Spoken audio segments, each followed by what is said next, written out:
चलिए बच्चों, मैं आज आप लोगों को 10th क्लास का मैथ पढ़ाना स्टार्ट करता हूँ। आज से ये मेरा पहला वीडियो है और चैप्टर भी पहला ही स्टार्ट करूँगा, क्योंकि बहुत मेरा इच्छा था कि हम पढ़ाएं ऑफलाइन, लेकिन ऑफलाइन हर जगह रहना पड़ता है। ऑनलाइन में कहीं से भी पढ़ा सकते हैं, इसलिए सोचें कि ऑनलाइन के माध्यम से ही पढ़ाएं और आप लोग समझने की कोशिश करें।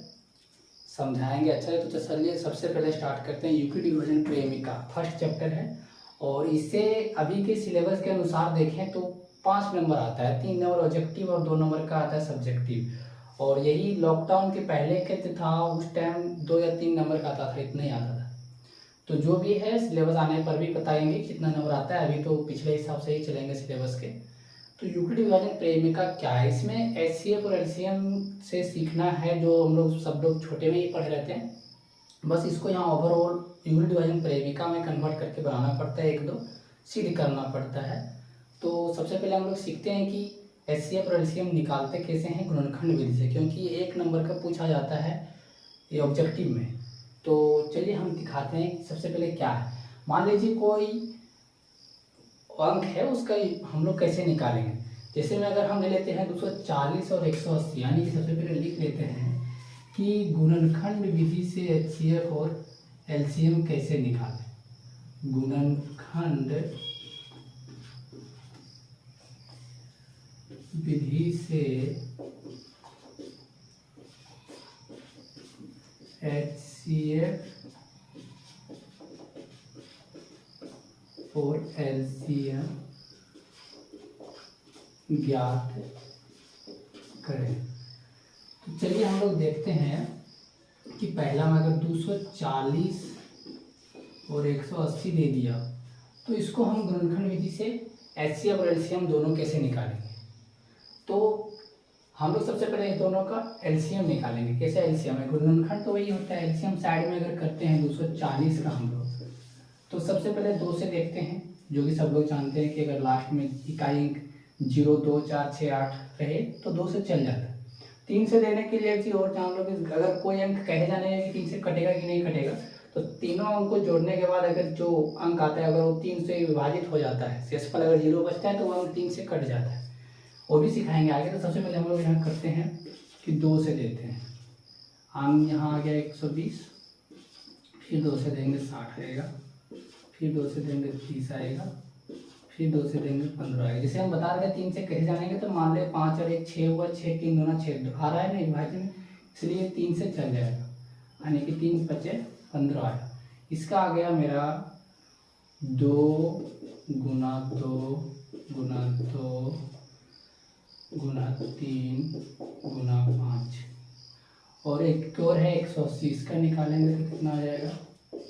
देखिए इसमें कैसे जाए, 2 से भी जाएगा 3 से, लेकिन सबसे पहले किससे देना है, 2 से, क्योंकि सबसे पहले छोटा अंक से देना है।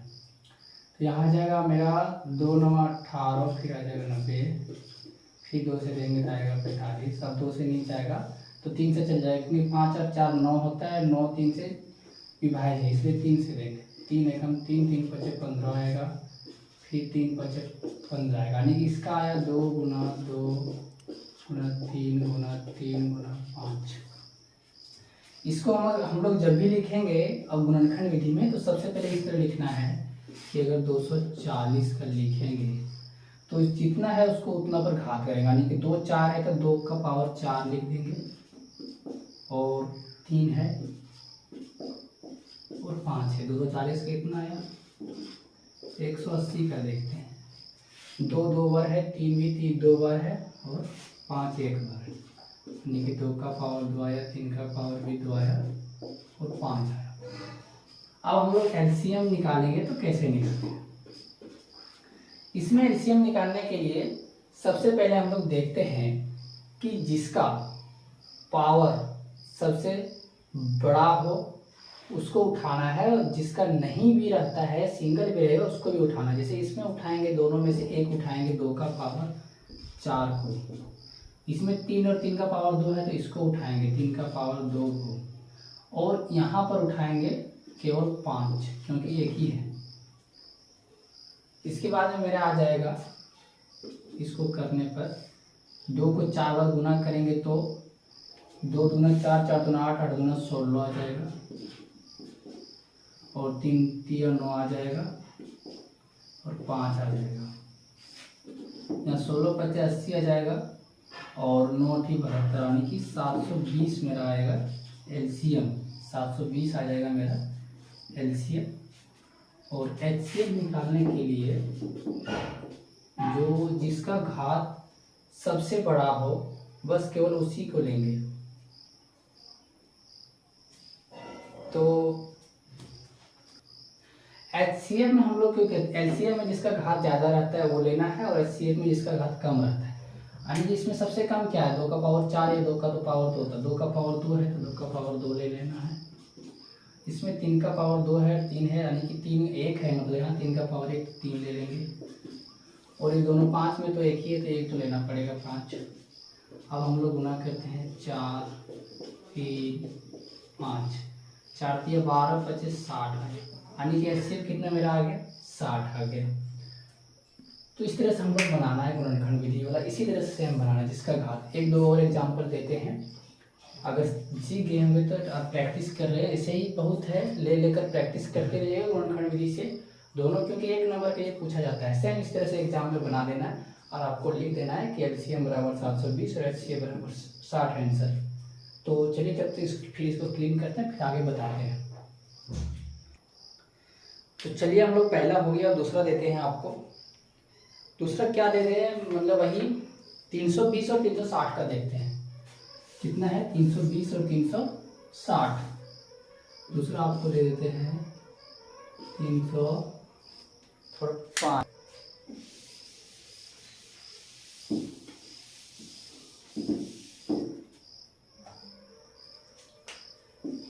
कितना आ जाएगा मेरा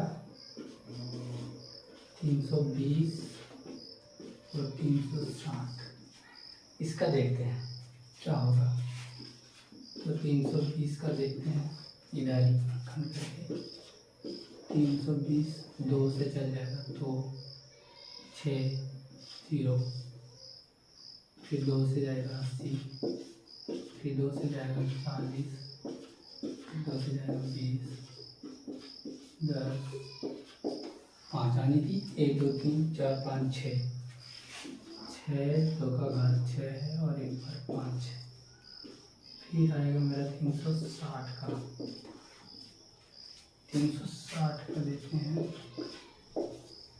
2 से चल जाएगा 180, 2 से जाएगा 90, 2 से जाएगा 45, 3 से जाएगा 15, यानी कि 2 का घात 3 और 3 का घात 2 आएगा। अब इसका मामला हम लोग का एलसीएम निकालना है। इसका एलसीएम निकालने के लिए हम बताएंगे कि जिसका घात सबसे ज़्यादा रहता है उसको लेना है, जो बाकी बच जाएगा उसको भी लेना है।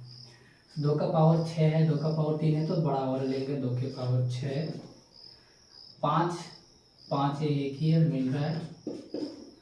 3 भी लेना है क्योंकि एलसीएम में जो छूटता है उसको भी लेना पड़ता है, यानी कि 3 का घात 2।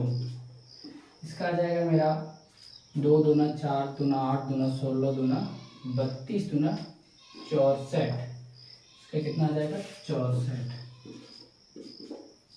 5 3 3 9।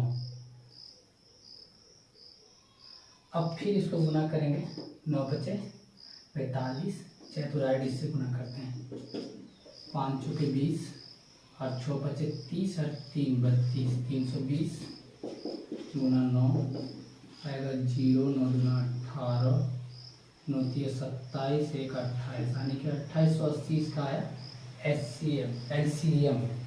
इससे कितना आ गया एलसीएम आ गया। अब हम देते हैं कि एचसीएफ में क्या बताए थे कि जिसका घात सबसे कम रहता है, सबसे घात सब इसमें किसका कम है, 2 का पावर 3, 2 का पावर 6 में 2 का पावर 3 है और 5। और जिस एचसीएफ में है कि जो मैच नहीं करेगा, यानी कि दोनों में उसको नहीं लेना है, एलसीएम में ले लेना है, जो मैच नहीं भी करेगा उसको लेना है, जिसका घात ज़्यादा रहता है उसको। एचसीएफ में जिसका घात कम रहेगा उसको लेना है, जो मैच नहीं करेगा उसको नहीं लेना है। जैसे अगर इसमें मैच कर रहा है तो सबसे कम घात किसका है, 2 का पावर 3 है इसका, और 3 यहाँ पे है लेकिन इसमें नहीं है 320 वाला, इसलिए इसको नहीं लेंगे, इसको छोड़ देंगे। 5 और 5 मैच कर रहा है तो 1 उठाएंगे 5। अब यहाँ पे मेरा जाएगा 4 दूना 8 ना 5 यानी कि 8 बचे 40, इसका आंसर है। यानी कि यहाँ पे हम लिख सकते हैं कि LCM बराबर में 2880 और HCF 40, ये दोनों मेरा आंसर हो गया। इतना ही बनाने से 1 नंबर आपको 10 में फिक्स हो जाएगा ऑब्जेक्टिव में। अगर यही क्वेश्चन सब्जेक्टिव में भी देता है 2 नंबर में तो वहाँ भी बन जाएगा, 2 नंबर मिल जाएगा। बस इसी तरह सेम बनाना है। चलिए मैं आप लोगों को एक और देता हूँ, उसके बाद बनाने के लिए दे देगा होमवर्क। इसको मतलब प्रैक्टिस करने के लिए फिर आगे बताता हूँ, क्योंकि खत तो पढ़ाना है पूरा। चलिए तो देखते हैं, मिटाते हैं। चलिए हम लोग एक और देते हैं आपको, हम लोग बनाते हैं। तीसरा नंबर ये हो जाएगा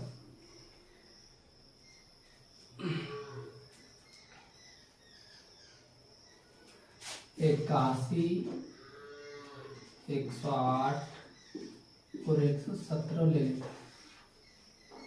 हाँ ये ठीक है।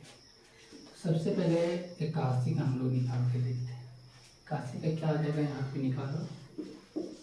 जैसे 2 से नहीं जाएगा इसलिए 3 से देखते हैं। 8 1 9, 3 से चल जाएगा, 9 से 3 से विभाजन हो गए।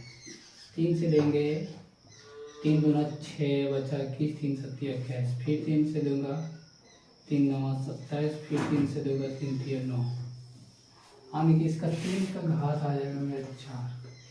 अगर देते हैं 108, 108 में 2 से चल जाएगा एक बार में, 2 बच्चे 10 आ जाएगा, 2 8, 2 से भी चल जाएगा, फिर 2 दूना 4, अब नहीं जाएगा, 3 से जाएगा, 3 9 27, यानी इसका है 2 का घात 2 और 3 का घात 3। और 117 में मेरा 3 से ही डायरेक्ट जाएगा, क्योंकि 7 8 1 9, 3 से चल जाएगा।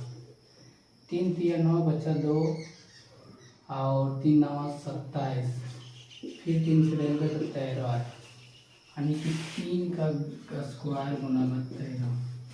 अब ये 3 है, तीनों में से HCF LCM कैसे निकालेंगे, सेम उसी तरह से निकालेंगे।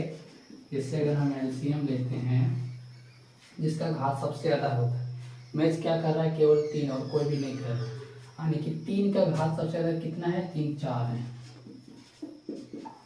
और दूसरा में ये 2 है, नहीं मैच कर रहा, लेकिन LCM में तो लेना पड़ता है, मैच करे या ना करे, यानी कि 2 का घात 2 हो गया। और यहाँ पे 13 बच जाता है, यहाँ 13 ले लेंगे। अब इसको गुना करेंगे, 3 का घात 4 यानी 3 3 9 3 27, ठीक कितना आ जाएगा, 27 6 81, 27 81 और 2 दूना 4 और 13। अब इसको गुना करेंगे हम लोग, 4 और 8 चौक 32, यानी 324 गुना 13 आएगा। इसको इधर गुना कर देते हैं, 4 3 12, 3 दूना 6 1 7 3 3 9 4 2 3 2 1 9 11 1 12 3 4, यानी कि 42 12 इसका आंसर आया। ठीक है, इसके बाद में फिर हम लोग देखते हैं HCF। HCF में देखना क्या है कि किसका घात सबसे कम रहता है उसको लेना है, और जो मैच करता है बस उसी को, जो नहीं मैच करता है उसको छोड़ देना है। कॉमन जो नहीं आता है उसको छोड़ देना है। जैसे 2 का कॉमन नहीं है, 13 का कॉमन नहीं है, सबको नहीं लेंगे, केवल 3 का कॉमन है। सबके सबसे कम घात इसका 3 का पावर 2 है, यानी केवल इतना ही होगा कि 3 3 9 आ जाएगा आंसर।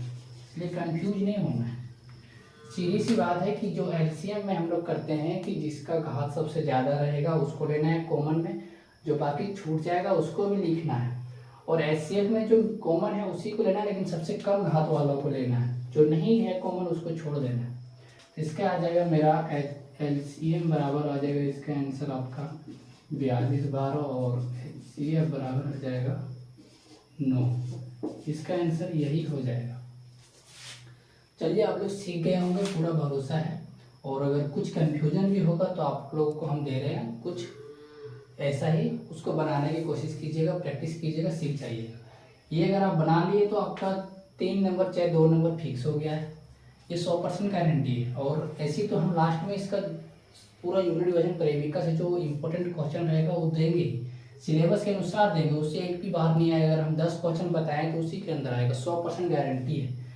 क्योंकि अगर नहीं विश्वास हो रहा है तो एग्जाम के बाद तो होगा, अभी नहीं होगा, लेकिन उतना पढ़ लीजिएगा ताकि बाद में पछताना ना पड़ेगा जो हम बताएंगे कि ये आएगा। अभी ये आपको सिखा रहे हैं हम, बाकी ये जब सीखिएगा तभी आगे जान पाइएगा, मेन तो इसी रहता है। चलिए हम होमवर्क देते हैं इससे आगे, होमवर्क नहीं मतलब प्रैक्टिस करने के लिए, बाकी आगे तो पढ़ाएंगे अभी। और चलिए ठीक है, तो चलिए हम लिख दिए ताकि वीडियो लंबा नहीं होगा पहले। तो यहाँ से है आपको प्रैक्टिस करना है। चौथा नंबर में 540, 640 है, 820, 960 है, 64, 72, 84 है, 96, 112, 144 है। ये तीनों को गुणनखंड से एचसीएफ और एलसीएम निकालिएगा, आपका प्रैक्टिस भी हो जाएगा और 1 नंबर फिक्स भी हो जाएगा। ठीक है, चलिए अब इसके आगे बताते हैं यूनिट डिवीजन प्रेमिका क्या है, कैसे उसका क्या उसका नियम है, सारा कुछ बताते हैं। चलिए ठीक है, तो आइए बताते हैं इसको साफ करके। तो चलिए हम लोग देखते हैं कि यूक्लिड डिवीजन प्रेमिका क्या है। चलिए यहाँ पे देखते हैं यूक्लिड डिवीजन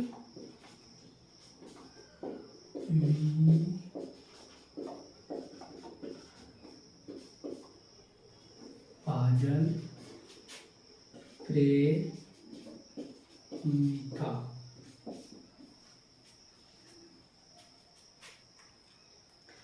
यूक्लिड डिवीजन प्रेमिका क्या है सो हम लोग जानना बहुत जरूरी है। तो इसको जानेंगे कि सीधी सी बात है कि दो संख्या ए तथा बी किसी अन्य दो संख्या Q तथा R प्राप्त किया जा सकता है। यानी कि दो संख्या ए तथा बी से अन्य दो संख्या Q तथा R प्राप्त किया जा सकता है। ठीक है, जहां ये बराबर BQ प्लस R होता है, जिसमें R is greater than equal to 0 and less than B होता है। यानी कि हम आपको लिख के दिखा रहे हैं कि दो संख्या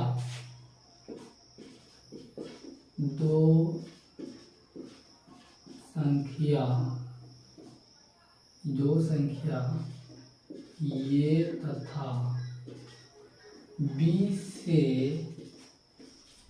अन्य दो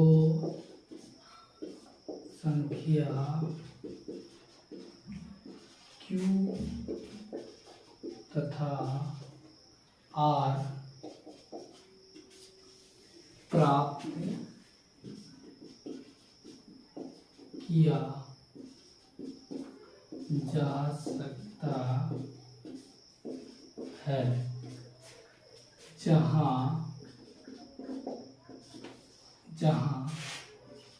ये बराबर होता है BQ प्लस R, जहां पे होता है जो होगा आपका जो R होगा is greater than equal to 0 and less than B होगा। क्या होगा? लेस देन B होगा। इसका फार्मूला भी यही होता है, ये बराबर BQ प्लस R। जो इसमें R है यानी कि ये जो है वो 0 से बराबर या बड़ा रहेगा और B से छोटा रहेगा हमेशा, तभी जाकर के ये सेट होगा। यही होता है यूक्लिड डिवीजन प्रेमिका, यही है इसका सिद्धांत भी। ये नॉर्मल सी बात है, हम आपको बताते हैं कि होता है ना कि भाज्य बराबर होता है ना, भाजक गुना भागफल प्लस शेषफल। यही होता है कि भाज्य बराबर भाजक गुना भागफल प्लस शेषफल। यही होता है। यानी कि भाज्य ये हो गया, भाजक आपका B हो गया और भागफल आपका Q हो गया और शेषफल आपका R हो गया। यही होता है कि आपको यहाँ पर जीरो जो है is less than equal to रहेगा भागफल नहीं, यहाँ पे नहीं होगा भागफल, यहाँ पे होगा शेषफल इज लेस देन भागफल।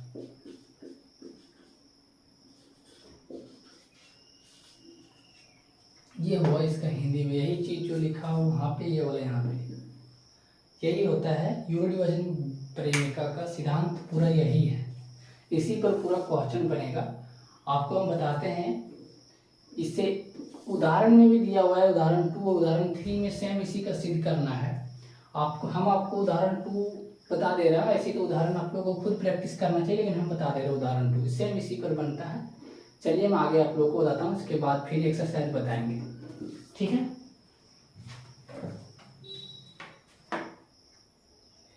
देखिए उदाहरण 2 में क्या दिया गया है कि दर्शाइए कि प्रत्येक धनात्मक समपूर्णांक 2q के रूप में का होता है तथा प्रत्येक धनात्मक विषम पूर्णांक 2q + 1 के रूप का होता है, जहाँ q कोई पूर्णांक है। इसको सिद्ध करना है तो दर्शाना है।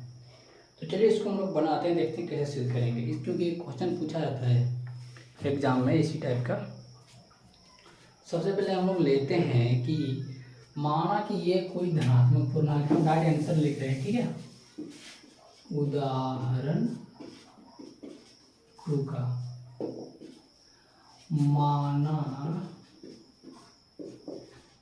कि ये कोई धनात्मक पूर्णांक है, तो b बराबर कितना है, ये कोई धनात्मक पूर्णांक है। b बराबर मेरा उदाहरण में कितना दिया हुआ है 2q + 1, यानी कि हम बताए थे कि bq + r होता है। अब यहाँ पे दिया हुआ है कि 2q + 1 बोलो या 2q बोलो, तो यानी कि b का मान कितना हुआ है 2। ये समझाने के लिए बता दिए हम आपको, कितना आ गया 2। तो यहाँ पे b बराबर मेरा है 2। अब जाएंगे यूक्लिड डिवीजन प्रेमिका के अनुसार, ठीक है। क्या है कि यूक्लिड विभाजन प्रेमिका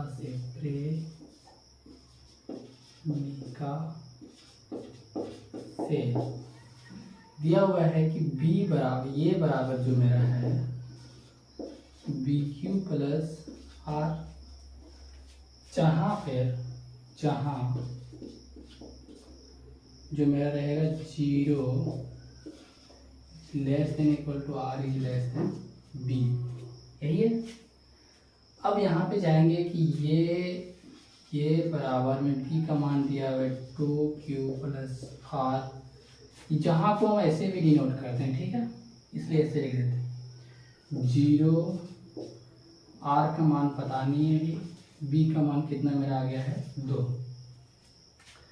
अब हम r का मान अगर बैठाएं, इस समय भी है ये बराबर 2q + r, तो यहाँ 2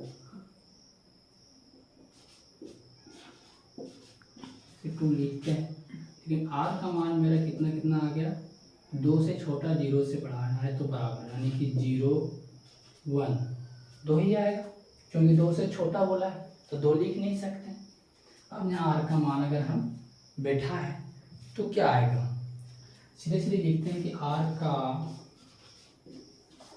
मान बैठाने पर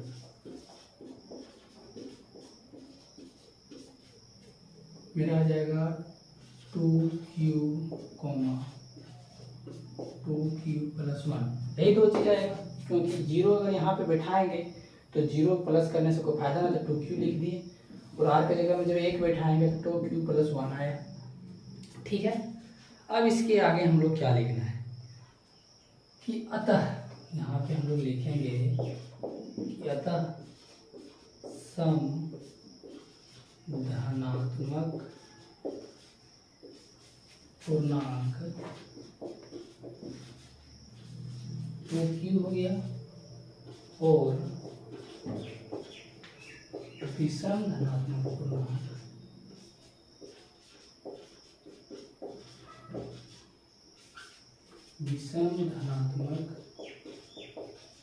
पूर्णांक 2q + 1 है।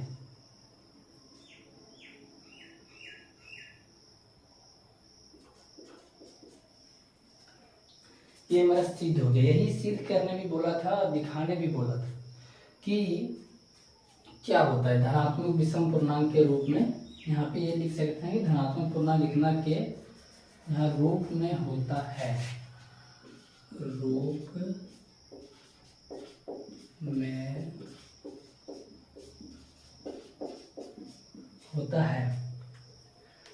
ये मेरा उदाहरण 2 का क्वेश्चन है जो इस तरह से बनाया हुआ है। एग्जाम में भी अगर पूछेगा तो इसी तरह से बनाना है। इसके यूक्लिड विभाजन प्रेमिका के अनुसार से बनाएं। ये बराबर BQ + R फार्मूला है। जो R है वो B से छोटा रहेगा और 0 के बराबर या बड़ा रहेगा।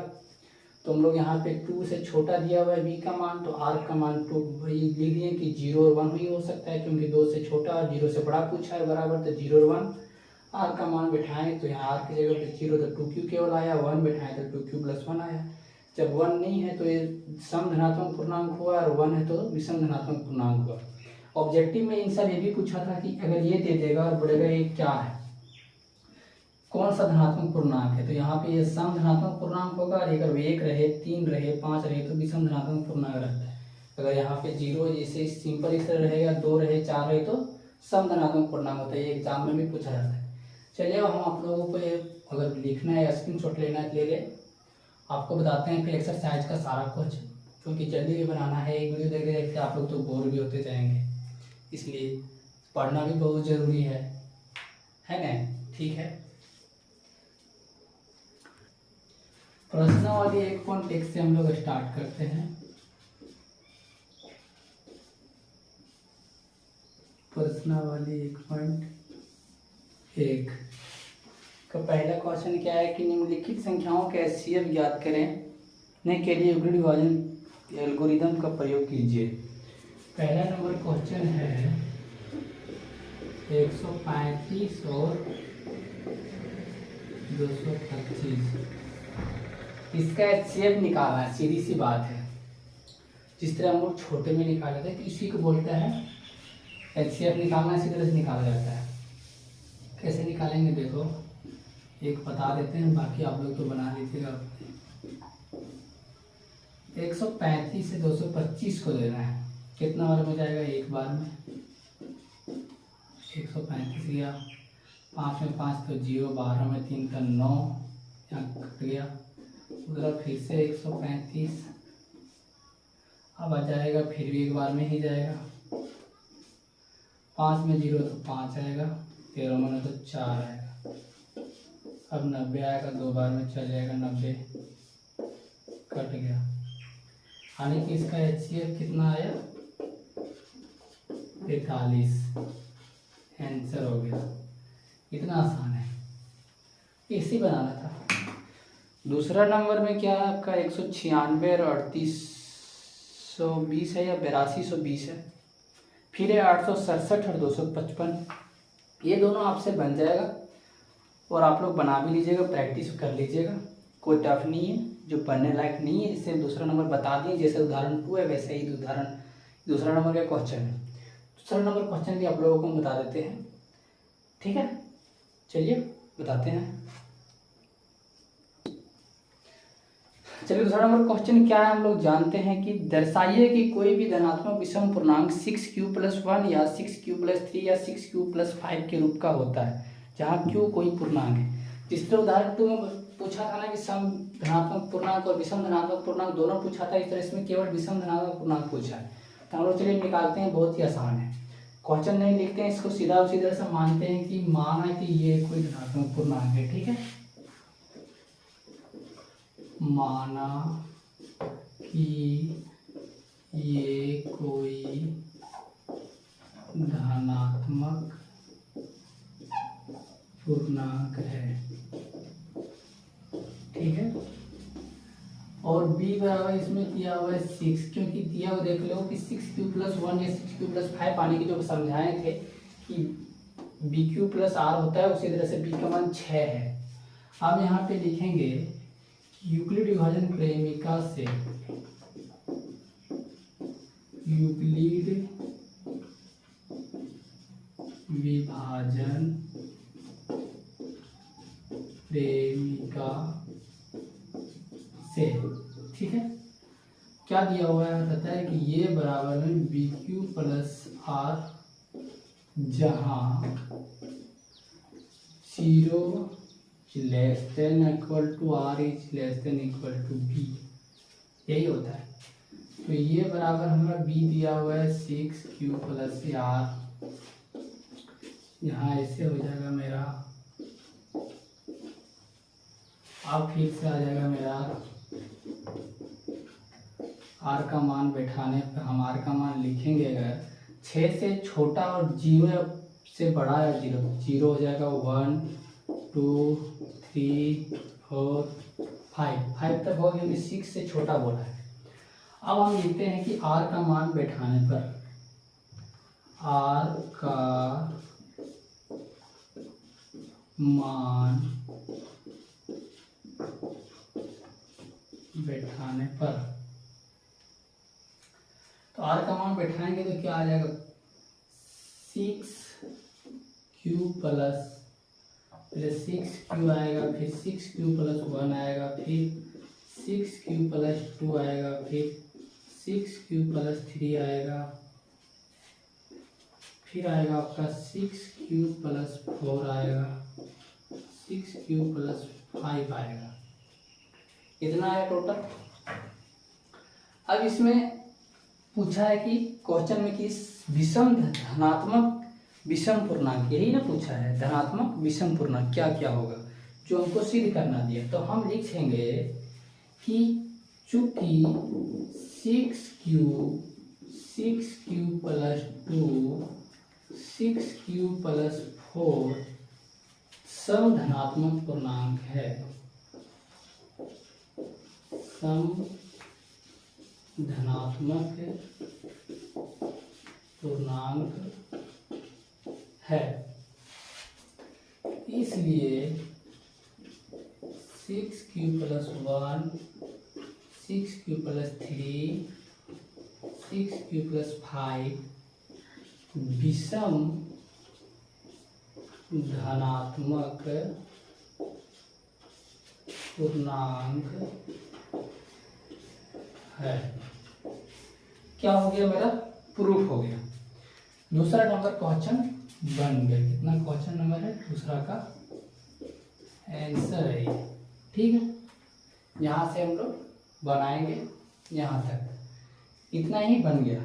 समझना बहुत आसान है, सीधे बोले कि इसको लिखना है कि माना कि ये कोई धनात्मक पूर्णांक है, उसके बाद बी में जो दिया रहेगा क्वेश्चन में उसको लिख देना है, फिर यूक्लिड विभाजन प्रेमिका से लिखना है, ये बराबर ये फार्मूला याद कर लेना है कि ये बराबर होता है bq+r, जहाँ r greater than equal to 0 होता है, लेस देन b होता है। मतलब सीधी सीधी की नॉर्मल भाषा में अगर समझेंगे तो 0 के बराबर या उससे बड़ा रहेगा और b से छोटा रहेगा हमेशा। इसको इसलिए ऐसा करते हैं कि b के जगह पर यहाँ पहले 6 बैठाएं, क्योंकि 6 का मान दिया हुआ है, यहाँ पे b के जगह 6 बैठाएं, फिर r का मान लिखें कि 0 1 2 3 4 5 होगा, इसका मान यही होगा। फिर r का मान जब बैठाएं तो 6q आया, 6q+1 6q+2 6q+3 6q+4 6q+5 आया। जब इसमें सम होता है यानी कि जिसमें 2 4 0 रहता है तो ये सम धनात्मक पूर्णांक है, और 1 3 5 अगर प्लस में रहेगा तो विषम धनात्मक पूर्णांक है। हमको ये पूछा था क्वेश्चन में कि ये कैसे है दर्शाइए, हमने दिखा दिया है। चलिए अगर लिखना है तो लिख लीजिए, इसको प्रैक्टिस भी कीजिएगा, फिर आगे बताते हैं हम तीसरा नंबर क्वेश्चन, ठीक है। चलिए हम लोग तीसरा नंबर क्वेश्चन बनाते हैं, ठीक है। तीसरा नंबर क्वेश्चन बनाते हैं। तीसरा नंबर क्वेश्चन में है कि किसी परेड में 616 सदस्यों वाली एक सेना आर्मी की टुकड़ी को 32 सदस्यों वाले एक आर्मी बैंड के पीछे मार्च करना है। दोनों समूहों को समान संख्या वाले स्तंभों में मार्च करना है। उन स्तंभों की अधिकतम संख्या क्या है जिसमें वे मार्च कर सकते हैं। समझे? नहीं समझ में आया? कुछ नहीं है उसमें। मान लीजिए कोई अगर स्कूल में ही हम लोग जाते हैं पढ़ने, तो वहाँ पे इतना बच्चे रहता, सबको लाइन बराबर बराबर लगाते हैं, तो कैसे करेंगे अगर यही क्वेश्चन को पूछ दे? तो नॉर्मल है ना, इसमें HCF निकाल लेगा, नहीं तो पूरा आंसर आ जाएगा। ठीक है, क्या करना है, HCF निकालना है, नॉर्मल सी बात है। HCF कैसे निकालेंगे कि परेड में सदस्यों की संख्या कितना है वो लिखना है। क्या लिखना है? परेड में सदस्यों की संख्या कितना है? 616। एंड कितने मार्च करना है? 100 निकालना है यानी हम लोगों को कितना। और सेना कितना संख्या है उसमें? बैंड के पीछे संख्या कितना? बैंड के पीछे की सदस्यों की संख्या मेरा 32 है। 32 है। अब इसको सिंपल सी बात है कि ये दोनों कैसे बनेगा, तो इससे इतना को HCF निकाल दीजिए हम लोग। 616 है, 32 से निकाल देते हैं। ठीक है, 32 से निकाल देंगे, कितना बार में जाएगा? 10 बार में 320 और 20 बार में 640। 20 बार में 19 बार में देखते हैं गुना करके। 9 दूना 18, 9 3 27, 1 28 हो गया, 2 आ गया, 3 आ गया, 8 आ गया, 8 2 10 हो गया, 3 2 5, 1 6, 6 8। हाँ ठीक है, 19 बार में चल जाएगा। एक ही बार देना है, इसमें भागा जैसा नहीं करना है, जितना जाएगा एक ही बार में टोटल काटना है। तो आप लोग बच्चे में भी सीखे होंगे 4-5 क्लास में। तो मेरा आ गया 608। 16 में 8 गया तो 8 बच्चा, यहाँ पे 0 का 0 गया, कट गया, यानी कि 8 ही बचा। अब आया 32, कितना बार में चल जाएगा? 4 बार में, कट गया। HCF कितना आ गया मेरा? 8। यानी कि जो क्वेश्चन पूछा था ना कि स्तंभों की अधिकतम संख्या क्या है, तो स्तंभों की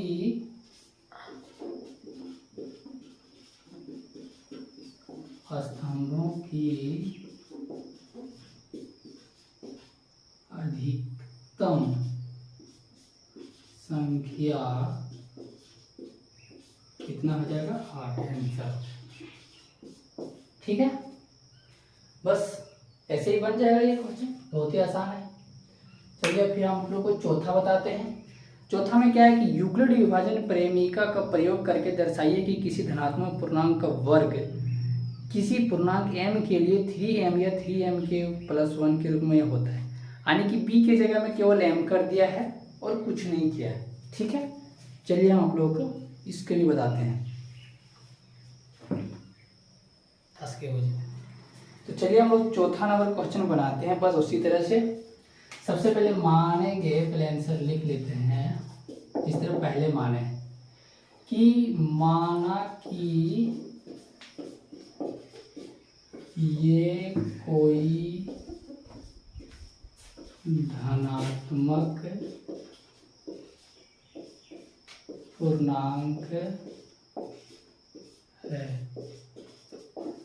ठीक है, माना कि ये कोई धनात्मक पूर्णांक है, तो इसको क्या सिद्ध करना है? 3m के रूप में सिद्ध करना है। ठीक है, तो b बराबर कितना आ गया मेरा? 3। अब लिखो यूक्लिड विभाजन प्रेमिका से, यूक्लिड विभाजन प्रेमिका से। ठीक है, क्या आ जाएगा मेरा? ये बराबर में है BQ प्लस आर जहाँ पर 0 is less than equal to R is less than P.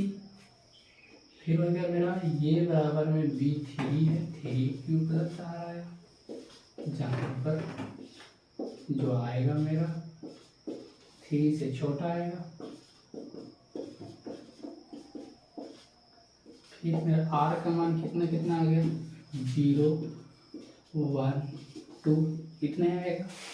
अब नीचे लिखते हैं आर का मान बैठाने पर,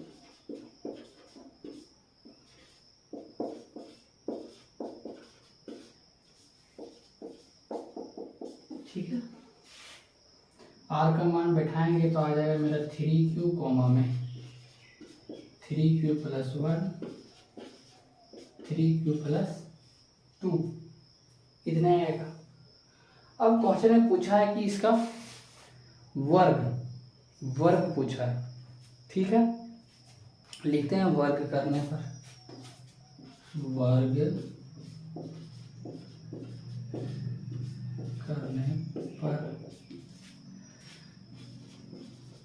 3Q के स्क्वायर आ जाएगा, 3Q प्लस 1 के होल स्क्वायर आ जाएगा,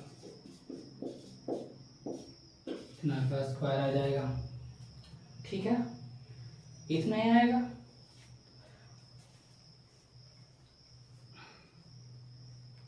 अब इसको तोड़ेंगे होल पावर में। जानते हैं ना कि a प्लस बी का होल क्या होता है, इसका तो यही हो जाएगा 3Q स्क्वायर, इसका आ जाएगा 3Q स्क्वायर यानी a square plus b square plus 2ab आ जाएगा, यानी 6Q लिख दो डायरेक्ट, होगा ना 2ab यानी कि 2 3 6 6Q आया।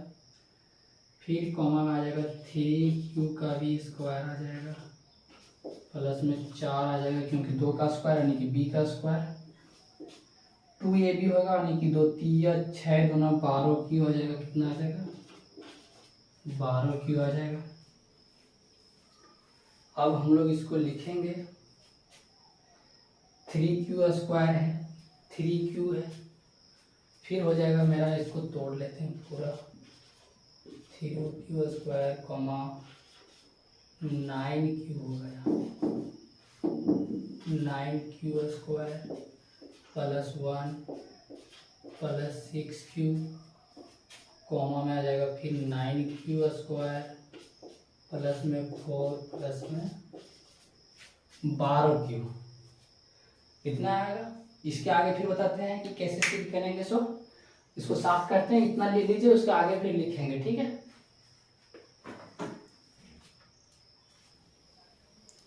चलिए इससे आगे हम लोग देखते हैं, इसको हम लोग लिखेंगे केवल इस 4 को ना 3 में कन्वर्ट करेंगे। यहाँ पे लिखते हैं 3Q स्क्वायर प्लस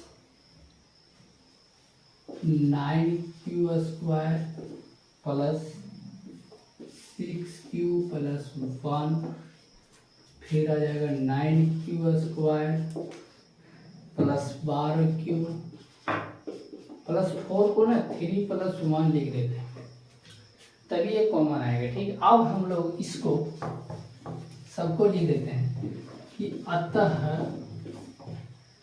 3m, नहीं अभी अतः नहीं लिखेंगे, सॉरी, पहले इसको कॉमन ले लेते हैं।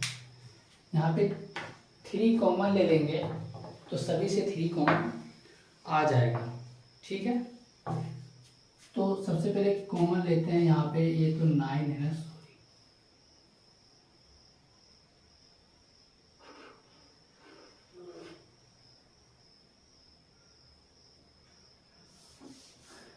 शुरू से ही गलती हुआ था क्या। यहाँ पे 9Q होगा, इसको स्क्वायर करेंगे तो ठीक है। अब यहाँ 3 आया और 3Q स्क्वायर आ जाएगा, 3 कॉमन लेंगे तो, फिर यहाँ से 3 कॉमन लेंगे तो 3Q स्क्वायर आएगा, 2Q आएगा प्लस में 1 करते हैं, और यहाँ भी 3 कॉमन लेंगे तो 3Q स्क्वायर प्लस 4Q आएगा, और यहाँ प्लस में 1 आएगा। यहाँ से भी 3 कॉमन लेंगे तो इस 1 को बाहर कर देते हैं। ठीक है, फिर इसके आगे हम लोग देखेंगे कि अतः अब लिख सकते हैं, अतः 3m प्लस 1, फिर से हम 3m प्लस 1, 3m इसको m माने, फिर प्लस 1 किए। ठीक है, इतना करने के बाद हम लोग लिखेंगे इतना, जहाँ m कोई धनात्मक पूर्णांक है। इसलिए हम लोग कह सकते हैं कि अतः कोई धनात्मक संख्या का वर्ग, अतः कोई धनात्मक संख्या का वर्ग 3m प्लस 1 के रूप में